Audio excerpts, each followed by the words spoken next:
Welcome back. We're debating whether Pakistan's IT industry has lived up to its potential. This is the hot seat segment where I will cross-examine our guests for 2 minutes at a time.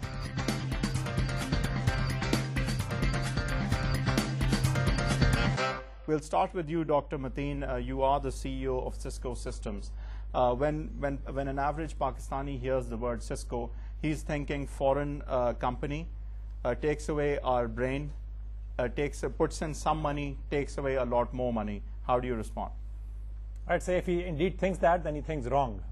And why is that? Seriously wrong. The reason is that Cisco has actually been the forerunner or the front runner in fact, the company that has invented the internet, the products that run the internet, routers and switches.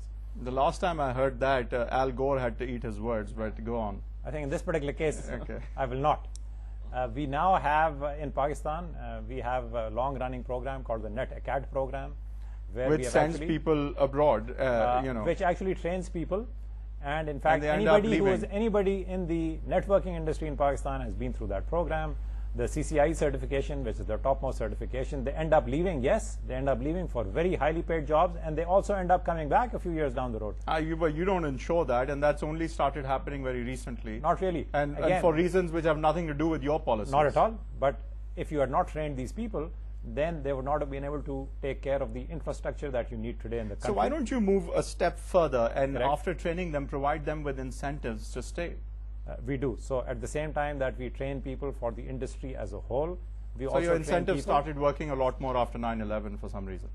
The reason, of course, is simple. If the economy grows, then we will also grow. If the economy does not grow, then you will not see companies like Cisco show as much interest as they have been doing.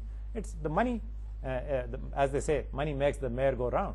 If you don't have the economy in place, you will not have either our company or other companies take as much interest as they are taking in Pakistan today.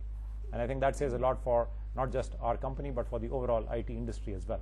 I think the essence of a lot of what you've argued has been that the government has little or no role in the IT industry. Is that correct? That's well, if that is correct, you were an advisor to the Ministry of Information Technology. Correct. So do you think you wasted your time there? Not at all. I think we actually managed to steer the course of the So there was a role direction. There was a role. And the role, of course, is, as has been pointed out, is not on short-term issues, is to ensure that your country's development is on track from a longer-term perspective. You need to invest in education, you need to invest in creativity and other issues. So once you put the basics right, now you're saying the role... Now the role becomes much more diminished than what it would have been perhaps in the past. So moving on, I do not believe at all that the government has too much of a role to play in the IT Dr. industry. Matin, thank you very much. That's the hot seat segment for you. Thank you. And we'll move to you, Mr. Hashmi. You're running a successful Pakistani concern, SI3. But as far as, which means that you have more ownership and more to answer for when it comes to the local industry. We've seen a drop in spite of, a lot of skilled, professionals, I wouldn't say labor obviously, coming back to the country.